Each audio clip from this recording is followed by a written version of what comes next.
Boa noite, muito boa noite, pessoal. Sejam todos muito bem-vindos, bem-vindas para o nosso 7º encontro da segunda Escola de Inverno do GEPAD. Hoje é 25 de junho, uma sexta-feira junina, então vim a caráter também para apresentar. E antes da gente apresentar os nossos palestrantes de hoje, só comentar para vocês que, primeiro, a nossa aula será gravada, né? E precisamos da concordância de todos vocês. E dizer que houve um pequeno imprevisto com o professor Sérgio Leite e que a gente, de antemão, já agradece a gentileza da professora Ive, que depois será devidamente apresentada pela nossa colega Camila, tá bem? Então, nós, como de praxe, temos 2 palestrantes para fazer o nosso encontro de hoje. Começaremos com o professor Fabiano. O professor Fabiano Eicher, ele pertence ao programa de pós-graduação de Ciências Sociais em Desenvolvimento, Agricultura e Sociedade, CPDA, da Universidade Federal Rural do Rio de Janeiro. Ele é doutor em Desenvolvimento Rural pelo programa de pós-graduação em Desenvolvimento Rural da URGS, com doutorado sanduíche no College of Humanities and Development Studies na China, na CAU, Agricultural University. Ele é membro do Grupo de Estudos e Pesquisa em Agricultura, Alimentação e Desenvolvimento, o nosso GEPAD, do Grupo de Pesquisas em Mercados, Redes e Valores da Federal Rural do Rio de Janeiro, do Grupo de Pesquisa BRICS, Initiative for Critical Agrarian Studies, do BICAS, e também do Grupo de Estudos sobre Mudanças Sociais, Agronegócio e Políticas Públicas, do GEMAP Federal Rural do Rio de Janeiro. Ele é autor do livro Agricultura, Alimentação e Desenvolvimento Rural na China e no Brasil, uma análise institucional comparativa, de 2020. Professor Fabiano, então você terá 25 minutos para falar, entre 15 e 20 minutos eu te aviso quando tiver, e aí mais o tempinho que falta, tá bom? Então, a palavra é sua, meu querido. Boa noite a todos, então. Muito obrigado, Estevam, pela tua introdução. Obrigado, Kátia, Paula, todos os organizadores da Escola do GEPAD, pelo convite. Sinto-me muito honrado de estar nesse espaço agora, que tenho buscado acompanhar algumas aulas do curso e vejo que todo o público, todos os estudantes muito qualificados, as discussões são altíssimo nível, então realmente é uma honra. Desde já eu vou tentar, vou compartilhar minha tela aqui, deixa eu achar. Minha tela não, vou usar o PowerPoint aqui. Vocês estão vendo? Legal. Sim. Eu não dei título aqui, mas enfim, só para reforçar aqui que eu sou membro do grupo do GEPAD, né, da Universidade Federal do Rio Grande do Sul, desde 2008, eu acho. E sou membro do GEMAP, que é o grupo coordenado pelo professor Sérgio Leite, aqui na Universidade Federal Rural do Rio de Janeiro, já também desde, não tanto, sei lá, 2017, eu acho, 2018. Infelizmente o professor não pôde estar aqui hoje, mas estamos eu e a Eve. Eu vou apresentar aqui, esse é o tema geral da aula de hoje, mas a minha palestra em específico é baseada em 2 obras principais. Um é esse meu livro que o Estevam recém comentou, que saiu em 2020. Deixa eu colocar em tela cheia aqui.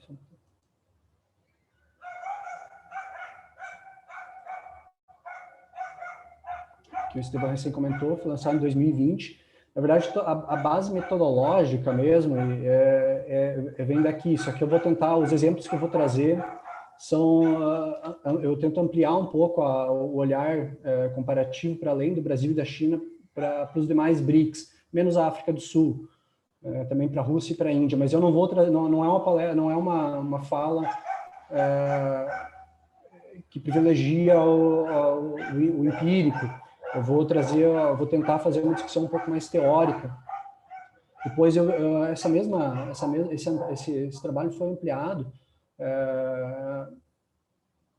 num artigo que eu publiquei agora também, ano passado, final do ano passado, início desse ano, eu acho, que saiu no Journal of Agrarian Change, onde eu faço essa ampliação da análise da Brasil e China também para os demais BRICS, e além disso, incorporo uma discussão que era apenas mencionada no livro, mas agora eu tento me engajar de forma mais aprofundada, que é essa discussão institucionalista sobre variedades de capitalismo.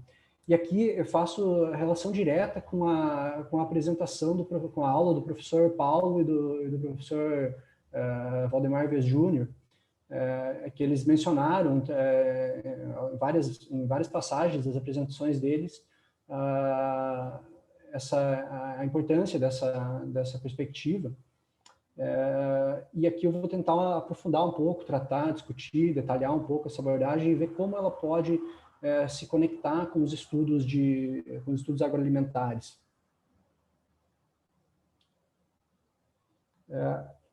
Esse é mais ou menos o roteiro da minha fala. A pergunta que motiva a minha exposição é basicamente essa. Então, essas duas perspectivas teóricas dos regimes alimentares, né, food regimes, e dos capitalismos comparados, ou comparative capitalism, que é digamos, um guarda-chuva que abrange várias perspectivas que tentam de economia política comparada, e sociologia econômica comparada também, da qual uma delas é essa variedade de capitalismo, que hoje é predominante. A minha pergunta é se é possível conectar ou dialogar entre elas. Eu tenho tentado propor esse diálogo nos últimos tempos, e alguns sempre questionam, acham que é difícil por elas terem raízes epistemológicas bastante distintas. Dá para dizer que elas pertencem a dois paradigmas que alguns diriam são inconciliáveis. A abordagem dos regimes alimentares, como imagino que vocês já devem ter estudado na aula do Paulo, em outras talvez, ela tem uma raiz marxista, né? Uma abordagem que vem de um diálogo originalmente com Marx, enquanto a variedade de capitalismo é uma abordagem mais ligada ao paradigma da escolha racional. Mas elas não são teorias em si, elas são abordagens que bebem de diferentes teorias para formular um esquema analítico, um framework, para análise dos seus respectivos temas. A abordagem dos regimes alimentares tem origem do marxismo, como eu disse, mas também utiliza muito o enfoque, o olhar da teoria do sistema mundo, e da teoria francesa da regulação, daí que vem a própria ideia de regime, né, de regime alimentar, tem a ver com regime de acumulação, que é um termo da teoria francesa da regulação. Da mesma forma, e mais para frente, nos últimos anos, eles foram incorporando cada vez mais uma perspectiva que dialoga com autores como Gramsci e principalmente com Cal Polanyi. Por outro lado, a variedade de capitalismo, ou a perspectiva dos capitalismos comparados, ela se inscreve dentro da chamada nova economia institucional, que tem como base o paradigma da escolha racional e a teoria dos jogos. Depois eu vou mostrar a tipologia básica com a qual ela trabalha, que tem a ver com teoria dos jogos. Digamos, a perspectiva macroeconômica por trás é o chamado novo keynesianismo, que também na verdade, embora o nome pareça keynesiano, na verdade é uma abordagem ortodoxa. Então, digamos, uma estaria mais para o lado da economia neoclássica, da economia ortodoxa padrão, e a outra estaria mais para o lado do marxismo e várias derivações dessas correntes. Mas ambas têm em comum uma preocupação com o olhar nas instituições, seja uma no lado mais pela nova economia institucional, outra mais pelo Polanyi e tal, tem um certo encontro aqui. O meu argumento é que elas dialogam justamente por terem esse foco nas instituições e na análise comparada. Então, por um lado, a teoria dos regimes alimentares provê uma abordagem para analisar o papel da alimentação e da agricultura na evolução do capitalismo, num olhar mais, digamos assim, diacrônico, de olhar diferentes épocas do capitalismo, de conseguir periodizar o capitalismo a partir das lentes da agricultura e da alimentação, enquanto a abordagem das variedades de capitalismo ela foca mais na diversidade das configurações institucionais do capitalismo dentro do sistema, nos diferentes sistemas econômicos nacionais, comparados de maneira sincrônica, numa mesma época, sobretudo a partir dos anos 90. A abordagem surge lá em 2001, praticamente, embora tenha raízes mais atrás. E o meu ponto é que tentar fazer uma leitura ou uma perspectiva agroalimentar, a partir da questão agroalimentar, das variedades de capitalismo numa análise comparada.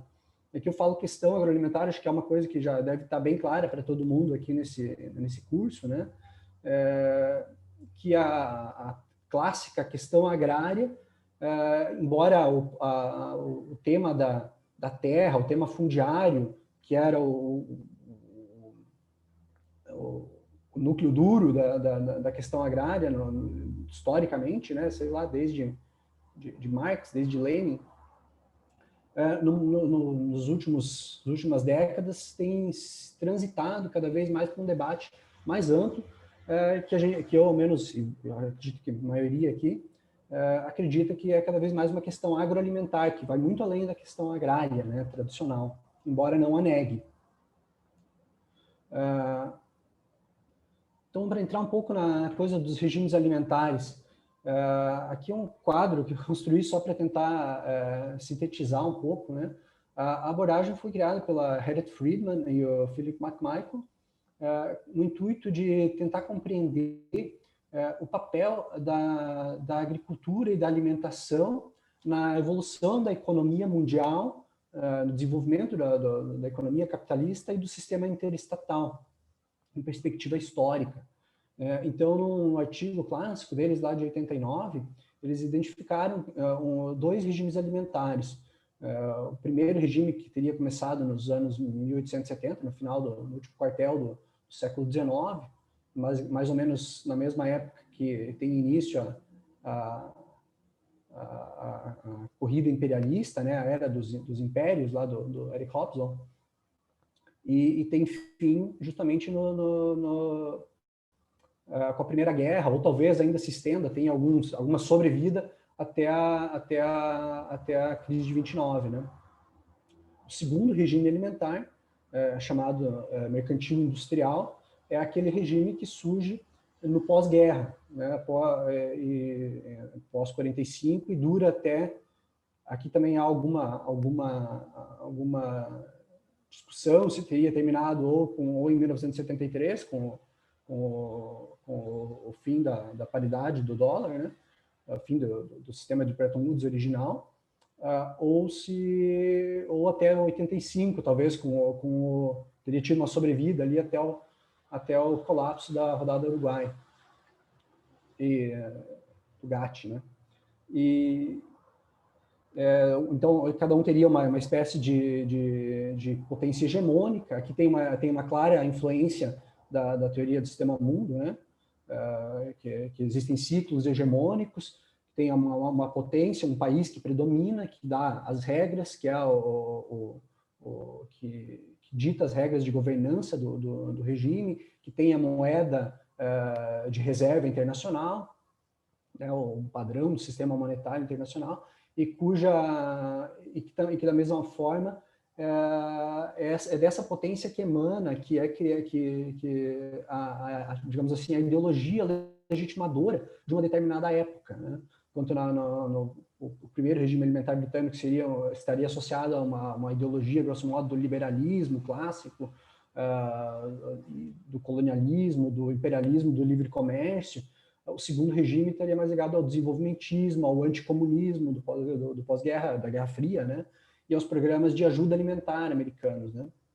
Enquanto o primeiro regime seria um regime focado no complexo importador britânico, o segundo regime estaria ligado ao complexo exportador norte-americano, né? Cujos excedentes seriam escoados para fora através dos programas de food aid e depois também da exportação de capital através das tecnologias, né, da Revolução Verde, por exemplo, baseado nos agroquímicos, na mecanização. Enquanto esse aspecto não era tão proeminente no regime anterior, né, no regime britânico, ainda que a gente estava no início da Revolução Agrícola moderna agronomia, e ainda essas tecnologias que hoje são predominantes ainda não estavam espalhadas em todo o globo. E o regime alimentar contemporâneo, o terceiro, teria iniciado há discussões aqui, mas e aqui eu coloquei um monte de pontos de interrogação aqui, porque eu acho que é bem aberta essa discussão ainda. O próprio nome, né, tem dúvidas, né? Eu vou entrar mais nisso para frente, mas entre os dois autores principais, eles já discutiam se era um regime alimentar corporativo, na visão do McMichael, ou um regime alimentar corporativo ambiental, na versão da Friedman. E o ano, geralmente é 95, porque é o ano que foi criada a WTO, né, a World Trade, a Organização Mundial do Comércio, e o Acordo sobre Agricultura. E aí eu coloco o ano de 2001 até, porque é um fato interessante e um divisor de águas nessa época, que é a entrada da China na World Trade Organization, que ao mesmo tempo, e aqui é uma ideia que o McMichael foi desenvolvendo depois e que eu estou totalmente de acordo, que a China, ao mesmo tempo, abraça e remodela o regime de comércio internacional baseado na World Trade Organization. Então, tem uma contradição desde o início do regime, aqui nos primeiros anos já dele. Então, por isso que eu até acho difícil colocar se a potência hegemônica desse regime é os Estados Unidos, ou se há um eixo sino-americano, ou já há uma tensão de transição desde o seu início, né? Então, em geral, o papel dos estados nacionais vai sendo corroído, as corporações transnacionais, isso é fato, têm se tornado agentes predominantes, né, nesse regime alimentar. E no período mais recente, sobretudo com a China, mas também com outros países, inclusive o Brasil, menos o Brasil, mas a China, sobretudo, o papel das empresas estatais, né? Aqui o Júnior, que está aqui, que é meu colega de pesquisa aí também sobre esse tema, a gente tem mostrado muito o caso da COFCO, né? Que é uma empresa de trading internacional chinesa, estatal, que está contestando abertamente o predomínio, a hegemonia das corporações transnacionais do Atlântico Norte, que há mais de 100 anos dominam esse mercado de maneira oligopólica, né? Enfim, questões tecnológicas que eu nem vou entrar. Mas, enfim, biotecnologias, tecnologia da comunicação e informação. Fabiano, você me pediu para avisar um pouquinho antes, completou Nossa 15 senhora. minutos, mas tem 10 ainda, tem 10, tá? Tá. Eu vou correr aqui. Aqui eu só vou mencionar, então, eu não vou entrar em cada uma aqui das controvérsias, mas eu ia tentar discutir as controvérsias, mas eu vou só destacar uma, na verdade, que eu acho a que mais interessa aqui, que é até o que está uma questão levantada pelo professor John Wilkinson e David Goodman, e também pelo próprio Paulo aqui, em um artigo deles de 2017, Júnior também, nesse livro deles, também está essa questão de que a teoria dos regimes alimentares parte de uma visão homogeneizante e propensa a generalizações excessivas, com base na história estilizada das potências hegemônicas, e é relativamente desatenta à heterogeneidade dos sistemas agroalimentares dos países, ou mesmo até dos territórios, e as especificidades dessas periferias, das semiperiferias, diria o John, no artigo dele, das potências ascendentes, como é o caso dos BRICS. Porém, há um monte de discussões, eu destaco aqui também essa do papel do Estado, que tem a ver com a discussão da Camila aqui.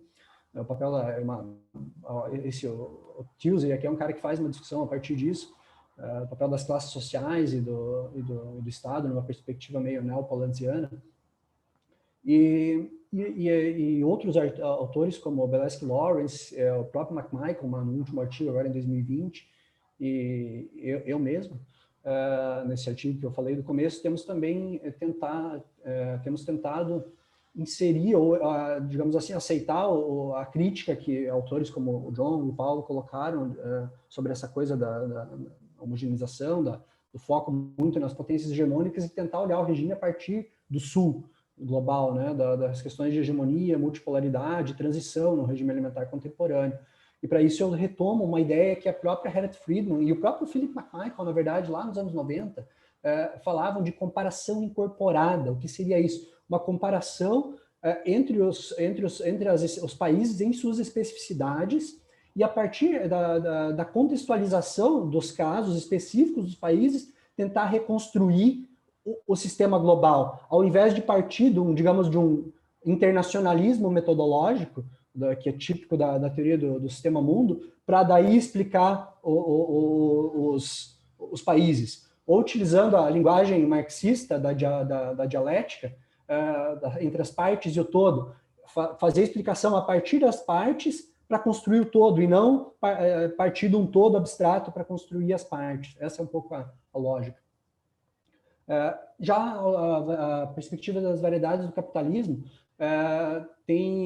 aqui eu coloquei uma lista, não vou discutir cada uma aqui, mas desde os anos 2001 que saiu o artigo principal, que é do David Howe e Soskis, eles criaram uma abordagem bipolar, né, de economias de mercado liberais e economias coordenadas. Digamos, o exemplo arquetípico seria os Estados Unidos e o Reino Unido no lado liberal, e a Alemanha e o Japão do lado coordenado ou organizado. Depois, várias outras perspectivas, vários outros autores foram questionando e oferecendo alternativas para isso. Logo no início, os autores da regulação, aqui eu coloquei teoria da regulação 1 e 2, aqui do Bruno Amable e do Robert Boyer, que ofereceram abordagens bem mais abrangentes, com várias outras tipologias, que abarcam mais regiões e países. E depois, dentro da própria abordagem das variedades de capitalismo, teve respostas. Por exemplo, essas incluíram o conceito de economias mistas e economias híbridas. E mais recente, tem uma terceira geração, pós-Bock, vamos dizer assim, que entra com outras categorias, dependente, hierárquico, capitalismo patrimonialista, capitalismo permeado pelo Estado e tal, com vários outros exemplos, sobretudo no sul global. Aqui, deixa eu ver. Então, são 3 gerações, essa, como eu falei, eu não vou entrar nos detalhes, porque eu não tenho tempo aqui, mas com várias críticas, justamente pelo seu individualismo metodológico, funcionalismo, na verdade, uma leitura de falam de variedades de capitalismo, mas a definição que eles dão, os critérios que eles utilizam para definir o que seria capitalismo, é basicamente dizer governança corporativa, governança financeira, sistemas de treinamento e educação, tipo, não vão no âmago do que é o capitalismo em si, né? Em diferentes abordagens teóricas. Aqui eu parto de uma perspectiva marxista, mas não só. Depois tem uma segunda geração que tenta flexibilizar isso aí, abranger outros países, e tem uma terceira geração, que é a qual eu dialogo efetivamente, que tenta construir um institucionalismo crítico, retornando aos clássicos, Marx, Weber, Polanyi, Gramsci, Keynes, e tenta fazer uma análise a partir do sul global, ainda que se mantenha um pouco apegada àquele enfoque tipológico. Mas ela tem 3 inovações importantes, que é o de inserir o lado da demanda, né, numa perspectiva, digamos assim, kalekiana ou pós-keynesiana, de incluir os regimes de crescimento e distribuição na análise, incluir a composição de classe dos blocos sociais, ou para usar o termo do Polanyi, dos blocos no poder, como eles se organizam na conformação do Estado, e a questão da integração internacional, a partir das interdependências sistêmicas do capitalismo, como, por assim dizer, a balança de pagamento, cadeias globais de valor, essas questões, a política internacional, e também os diferentes estágios, eles chamam de estágios do capitalismo, os diferentes períodos do capitalismo. Esse ainda é um tema que eles não abordaram direito, mas tem avançado. E é por aí que eu acho que é o caminho. E aí a minha proposta era essa, justamente, eu tentei fazer a partir da leitura dos BRICS, analisar, não a partir de tipos, mas a partir de uma mitologia mais tradicional, de origem marxista, da questão agrária, que vem, sei lá, desde Barrington Moore Jr., de Eric Wolff, Terence Byers, vários autores clássicos da questão agrária, que buscam analisar, primeiro, a transição agrária, a forma como os países transitam de sistemas anteriores ao capitalismo para o capitalismo, e no período, de modo a consolidar, digamos, a Revolução Burguesa, e no período recente, como se configura a questão agroalimentar, que na minha leitura, que com base nesses autores clássicos, se dá em 3 problemáticas: a problemática da acumulação de capital, a problemática da reprodução social e a problemática da política. Aqui eu não vou analisar o caso de cada um aqui, mas eu tento comparar todos os países, explicar como os critérios. Depois a gente pode levar isso para a discussão, porque eu quero só concluir a apresentação agora. Eu vou trazer os aspectos metodológicos que eu acho que são mais importantes. Depois a gente discute os casos, se tiver interesse. Vou para o último aqui. Enfim, então a proposta é uma análise institucional comparativa que inclui tanto a escala nacional como a escala internacional, buscando superar tanto o nacionalismo metodológico quanto esse internacionalismo metodológico. Eu parto numa perspectiva. Isso aqui é tudo coisa que eu ainda estou elaborando, sabe? Esse segundo ponto aqui, que ao invés de partir daqueles domínios institucionais que eu mencionei antes, que tratados pela abordagem das variedades do capitalismo mais tradicional, eu penso que o capitalismo se constitui basicamente pelos seguintes fundamentos institucionais, que são instituições da propriedade privada dos meios de produção, as relações de produção baseadas no trabalho assalariado, o intercâmbio generalizado de mercadorias envolvendo dinheiro, mercados, sistema financeiro envolvendo bancos, crédito e dívida, e o poder do Estado sobre a hegemonia da classe capitalista. Diferentes frações e tal, tudo bem.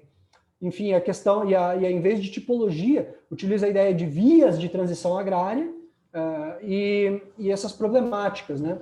Aqui, só para terminar, para fechar, então, do ponto de vista metodológico, eu acho que a grande questão aqui é que, em vez de utilizar tipos ideais derivados dedutivamente e tentar só classificar os países dentro de um tipo ou de outro, a ideia é fazer descrições teoricamente informadas das regularidades históricas estabelecidas de maneira empírica. Tem a teoria, mas a teoria é aberta, a teoria não fecha num tipo, a teoria simplesmente dá as coordenadas a partir do qual o empírico joga um papel fundamental, o histórico, né? E aí a forma de você classificar vai ser indutiva, através de narrativas estilizadas sobre as tipicidades reais, eu posso falar o que eu entendo por isso depois, reconstruídas a partir do rastreamento de processos. Então é isso, é meio a coisa do Marx lá de o concreto é concreto porque é a síntese de muitas determinações, unidade do diverso, como diz ele nos Grundrisse lá. Então o sistema capitalista global, o regime alimentar, é formado, na verdade, da síntese dessas muitas trajetórias e formas de enfrentamento da questão agroalimentar nos países, e não um decalque de cima para baixo. É esse mais ou menos, tenho que parar por aqui para depois a gente pode continuar o debate. Obrigado. Ok, professor Fabiano, muito obrigado aí por, bem dentro do tempo previsto, agradecer a tua excelente exposição. Se tu puderes parar de compartilhar a tua tela, para a gente poder voltar com isso, muito obrigado. Tá. E agora, para apresentar a nossa próxima palestrante, eu vou convidar minha colega Camila para assumir aqui o microfone. Camila. Boa noite, pessoal. Obrigada, Fabiano, Kátia, Estevam, todo mundo está aqui. Vou apresentar agora, então, nossa próxima professora. Primeiro, eu queria também agradecer ela gentilmente ter aceitado, face a esse problema que o professor Sérgio Leite teve, assumir a aula hoje. Enfim, dar um trabalho, preparar e pensar uma apresentação, uma aula assim, rápido. Então, muito obrigada, Eve. Então, nossa próxima professora é a professora Eve Buller. Ela é professora adjunta do Departamento de Geografia da Universidade Federal do Rio de Janeiro. Leciona na graduação e no programa de pós-graduação em Geografia. Ela é doutora em Geografia pelo Instituto Nacional Politécnico de Toulouse, integra o Núcleo de Pesquisas Geoambientais, o Grupo de Pesquisa Fronteiras e coordena a REAGRE, que é a Rede de Pesquisa sobre Regiões Agrícolas. Ela também é autora do livro Agriculturas Empresariais e Espaços Rurais na Globalização, abordagens a partir da América do Sul, e do artigo As Novas Fronteiras do Agronegócio, Transformações Territoriais em Mato Grosso. Tá, então passo de imediato a palavra para a professora Eve. Boa noite a todos. Vou compartilhar aqui com vocês, então, minha apresentação. Agradeço o convite. E vamos lá.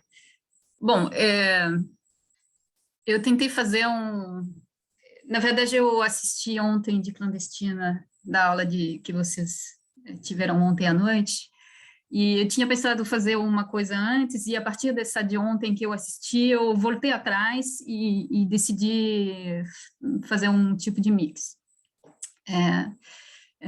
Ontem vocês falaram de agricultura familiar, né? E aí me chamou bastante a atenção, e, enfim, isso me levou a trabalhos que não são tão novos, mas que me pareceram interessantes de trazer aqui para vocês, a partir disso que eu vi. Então, espero não estar tão enganada em relação à escolha. Aí vai ser bem empírico, tá? Não vai ser uma apresentação muito teórica, não. E vou fazer o seguinte... Eu sei que o tema é da globalização, mas eu vou, então, abordar isso a partir da sua manifestação nos territórios e nos estabelecimentos agrícolas. Então, vai ter uma primeira parte mais dedicada a entender enfim, a discutir um pouco, né, o agronegócio a partir dos estabelecimentos agrícolas. E uma segunda parte, se der tempo, espero que vai, vou tentar fazer um esforço aqui, tentar ver os desdobramentos que isso tem no território. Então, eu espero que vocês estão vendo aqui a apresentação. Não está avançando, por quê? Acho que estou na janela errada. Espera aí, não consigo avançar. Vou voltar. Bom, bem rapidinho, porque, pelo visto, são coisas que vocês já dominam, né? Mas há uma transição progressiva, né? Que costuma ser abordada, pelo menos na geografia agrária, porque sou geógrafa, né?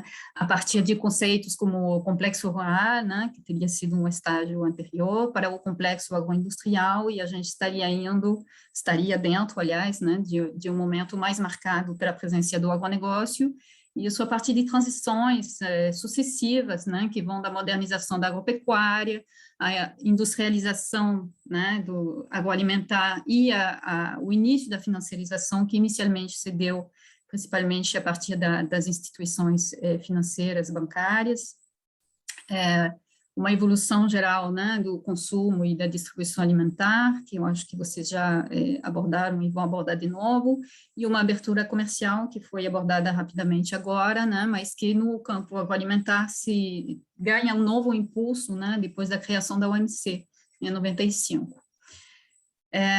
Bom, o que nós vemos aí... muito rapidamente, só para chegar onde quero chegar, né? O que nós vemos como transformações muito amplas, né, na agricultura brasileira? Primeiro, né, uma liderança muito marcada, né, de alguns produtos, né, que se posicionam no mercado internacional e que concentram a renda e o valor produzido e exportado também. Então, a soja, né, é a grande delas, mas tem outras, e algumas foram abordadas ontem também, né? E no campo da produção, além disso, de uma presença, né, cada vez mais forte de algumas produções que lideram realmente, né, a pauta produtiva e exportadora, né, há uma mudança também perceptível em nível de produção, dos estabelecimentos de produção. Então, há uma grande discussão teórica e empírica, né, conhecida já sobre a agricultura familiar e suas evoluções, né, e a gente viu no último censo, né, que há um aumento e uma presença mais marcada da agricultura não familiar, sendo que é bastante difícil saber o que tem nessa agricultura não familiar, né? Tem desde o familiar que saiu da classificação, como foi falado ontem, por motivos isso de uma diversificação da renda, né? Até estabelecimentos que, de fato, tem um perfil, né, bastante distinto do que a gente chama de agricultura familiar. E nós vemos que eles são, justamente, esses estabelecimentos são aqueles que aumentam, né, entre os dois últimos censos, tanto em número de estabelecimentos quanto em área, né? Houve um aumento da área agrícola entre os dois censos, e esse aumento se constata e se deve principalmente a esse segmento da agricultura não familiar. Então, eu vou, dentro dessa agricultura não familiar, fugindo, claro, um pouco das categorias estatísticas, né, mais normativas, mas a questão aqui vai ser tentar explorar, né, o que tem nesses estabelecimentos não familiares, a partir de trabalhos de campo, né, então bem empírico, que eu e o Walter Lúcio de Oliveira fizemos no Cerrado nordestino, e buscando justamente perceber essa diversidade, né, e trabalhando um pouco o perfil, né, da grande agricultura, já que tem que dar o nome, mas, na verdade, a gente acaba chamando ela de agricultura empresarial, né? Então, dentro da não familiar, seria essa que seria o foco aqui, porque normalmente, né, ela é chamada ou de agricultura patronal, ou de latifúndio, ou de agronegócio, e aí vai embutido no agronegócio a parte industrial, né, a jusante, a montante. Então, agronegócio é um grande pacote e tem um monte de atores ali dentro. Então, a ideia é também dizer, bom, qual o perfil de agricultura que se insere, né, dentro do agronegócio, e qual seria o perfil de estabelecimentos agropecuários situados justamente, atuando, né, dentro do agronegócio, e mais especificamente aqui, né, no cultivo de commodities, e mais especificamente ainda na soja. Tá? Então, não toco nos outros tipos de produções, principalmente animais, que são bem diferentes, né, mas aqui a ideia é mais essa. E trabalhar, vou apresentar uma tipologia, né, feita um pouco no modelo dos estilos de agricultura do Van der Ploeg. E aí, utilizando, né, olhando para esses estabelecimentos e olhando para algumas características para permitir distinguir elas, né, e seu funcionamento, enfim, seu perfil. Então, essas características, né, que olhamos são espaciais, superfície, localização, organização espacial, são econômicos, né, modalidade de gestão, lógica de funcionamento, né, organização do trabalho, são sociais, interação entre, principalmente, a empresa e a família, quando há família, né, a profissão dos dirigentes, e mistos, que é tentar perceber, né, mais geralmente a estratégia geral desses estabelecimentos. E partindo também, quebrando um pouco, né, as fronteiras dos estabelecimentos agrícolas, ou seja, olhando eles dentro de um grupo econômico do qual eles fazem parte, na medida do possível. E aí vou apresentar rapidamente 3 perfis principais, né? Um que a gente chamou de empresa familiar, né? Que seria o agricultor familiar que saiu um pouco da categoria, ou às vezes que está dentro ainda, inclusive, né? Mas que isso está inserida, né? Inserido nessa cadeia e nessa lógica também, né? Imposta pela cadeia, no qual, né, a agricultura é a profissão principal, né, do chefe dos estabelecimentos, de estabelecimento, é também a principal fonte de renda, no qual também, nesse perfil, né, o trabalho familiar é muito presente, a principal fonte de trabalho, mesmo se há, às vezes, terceirização de algumas tarefas, ou se há um trabalho temporário externo, né, a estratégia ali fica inscrita totalmente no campo, no domínio familiar, né, um negócio familiar, mesmo se o trabalho pode ser feito por uma pessoa e meio, né, como se vê cada vez mais, ou seja, o chefe de estabelecimento e o filho, a esposa, né, a tempo parcial, às vezes, inclusive, né, e essas empresas, elas são submissas a vários tipos de pressões econômicas, fundiárias, né, enfim, concorrenciais e competitivas, né, que empurram eles um pouco, né, ou para um maior investimento e para crescimento, ou para uma exclusão progressiva. Uma fotografia, que é um exemplo, um produtor de soja que tem 250 hectares, maquinário próprio, trabalha com a esposa, ela trabalha fora também, ela faz a parte comercial, ele faz a parte do campo, enfim, coisa bastante clássica e que a gente já identifica bastante. Um segundo perfil, que é um perfil que chamamos de empresa patrimonial, e aí começa a ficar um pouco diferente, né, porque são empresas bem maiores em superfície, onde o tamanho se torna realmente um fator distintivo, né, passa de 1 milhar de hectares, e aí isso implica em modalidades organizacionais distintas, né, em particular, uma divisão espacial do trabalho nas regiões de produção, principalmente, ou seja, né, a gente percebe estabelecimentos de um mesmo grupo familiar patrimonial, situados em estados, às vezes, vizinhos, né, ou em municípios vizinhos, mas que são gerenciados a partir de uma mesma unidade familiar, né.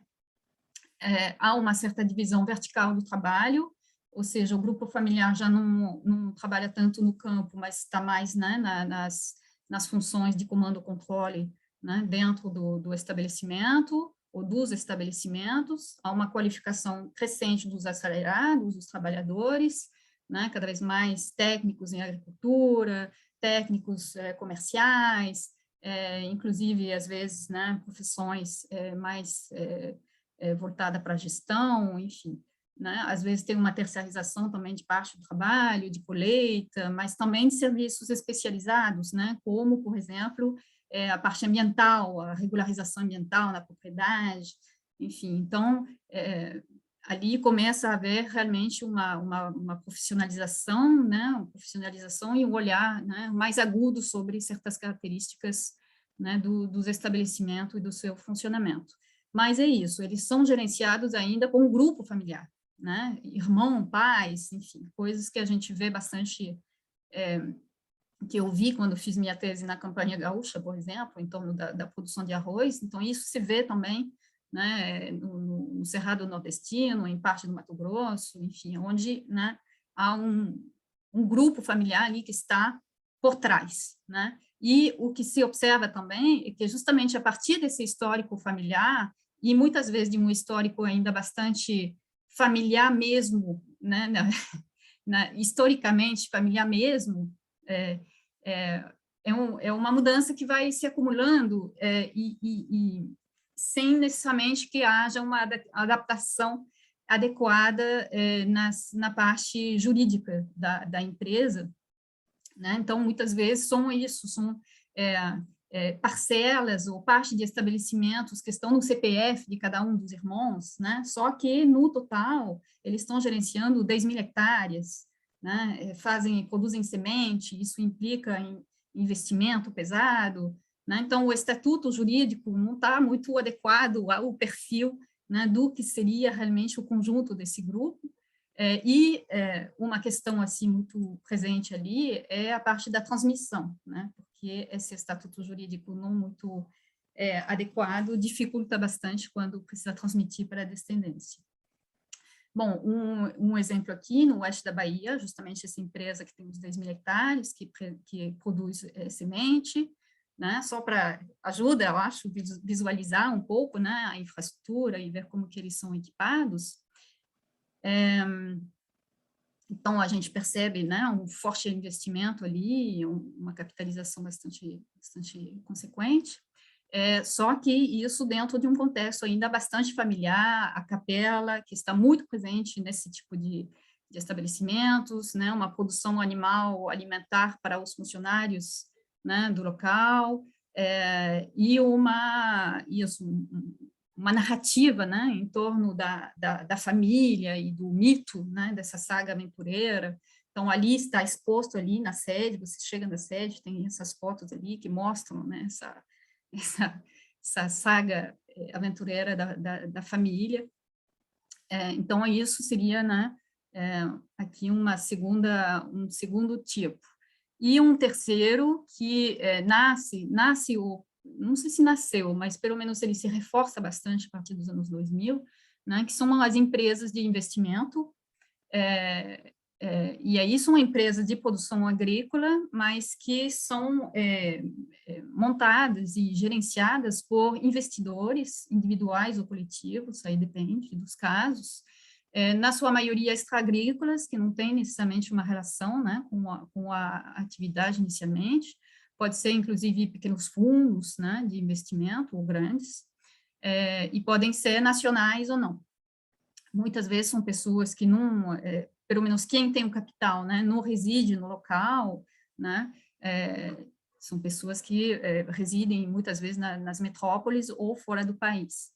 Né? E esse perfil ali, ele vai adotar umas lógicas mais calcadas, né, na lógica financeira, da rentabilidade, enfim, do cálculo do lucro, enfim, com, né, uma série de processos associados a essas lógicas, obviamente com um trabalho ali totalmente assalariado e mais altamente qualificado, pelo que a gente observou, né, bastante treinado, e aí com bastante mobilização de profissionais muito especializados, principalmente na área jurídica e na área ambiental.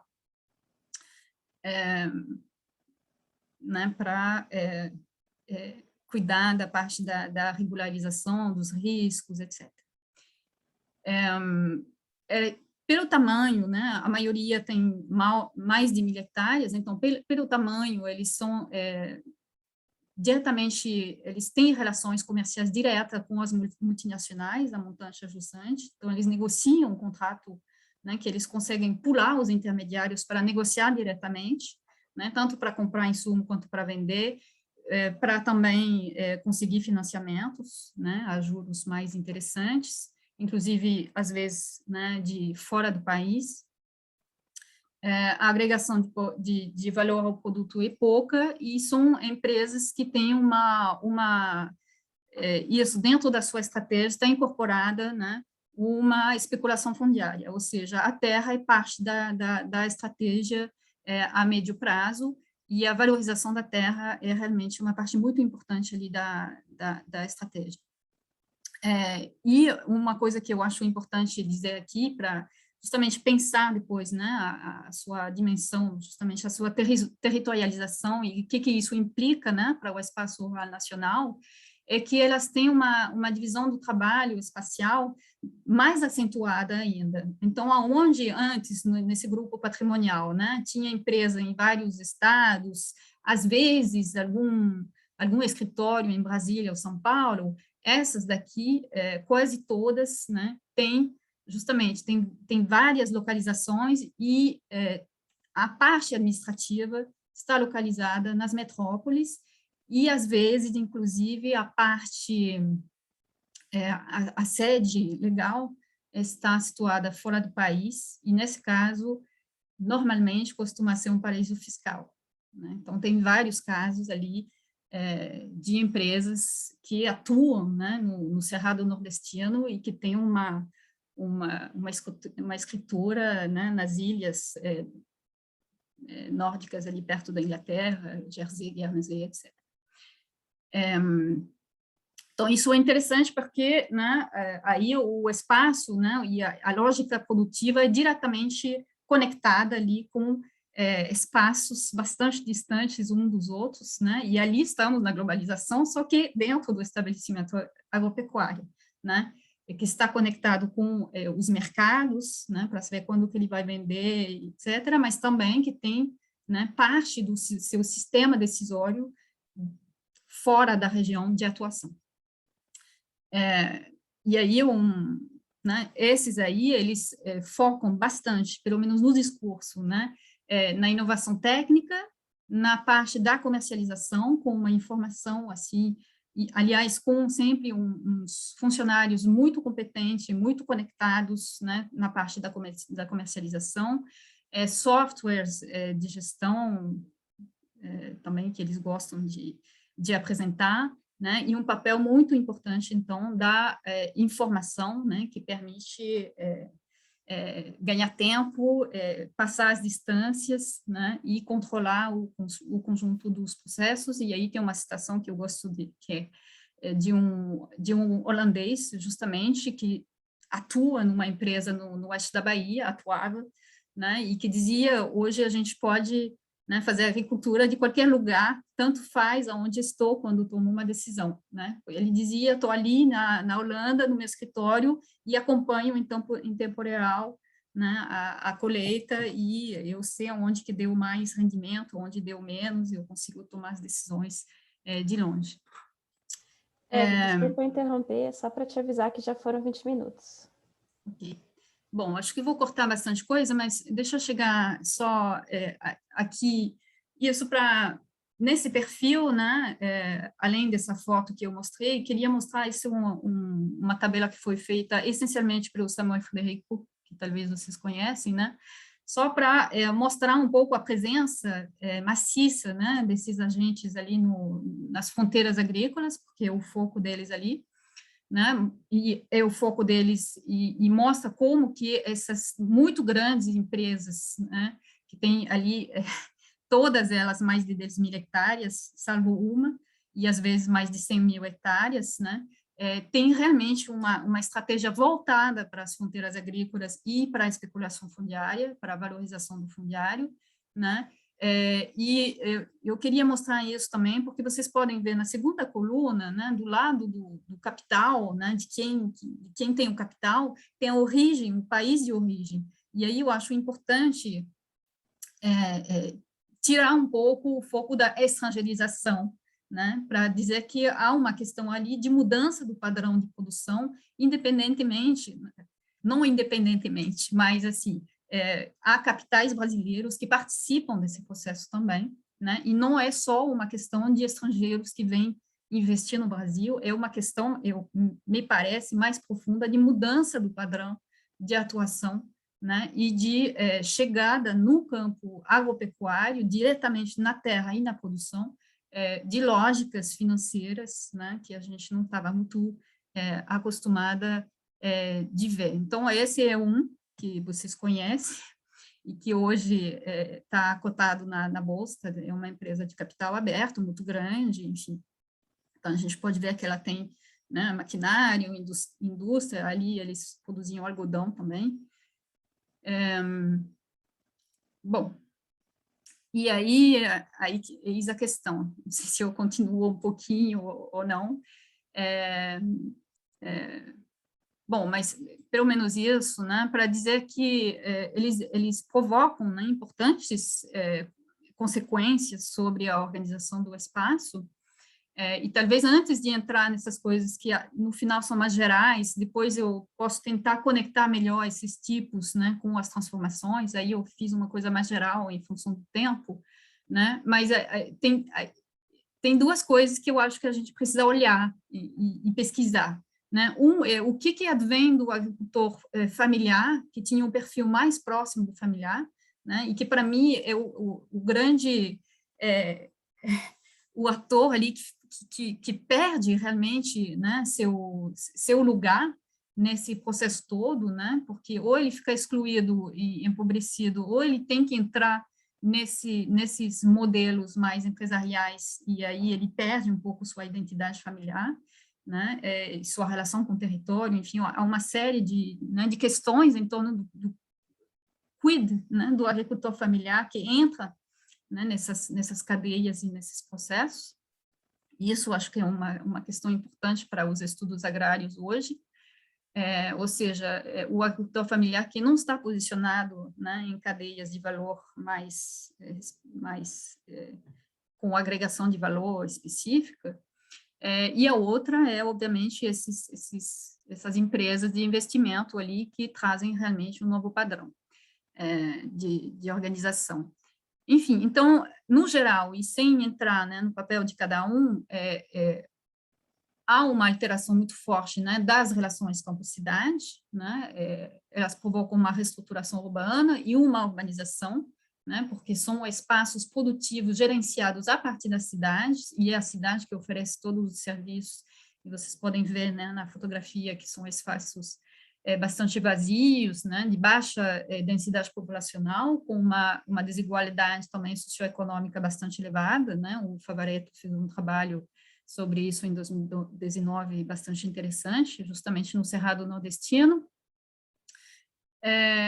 e uma regionalização também bastante avançada, né, e regiões produtivas agrícolas, conforme a Denise Elias, que é uma geógrafa que trabalha o agronegócio, né, que mostra como que há uma estruturação em torno de polos, né, urbanos, às vezes vários polos, e um espaço produtivo articulado em torno desses polos. Então, o mapa que está ali, né, em torno do Oeste Baiano, né, de Balsas, ou, né, dos perímetros irrigados, né, de São Francisco, com Petrolina, Juazeiro e tem Limoeiro do Norte, né, mostra como há esses processos de especialização territorial, né, e criação de regiões produtivas agrícolas em torno realmente de um pacote ali de produtos, de poucos produtos, né.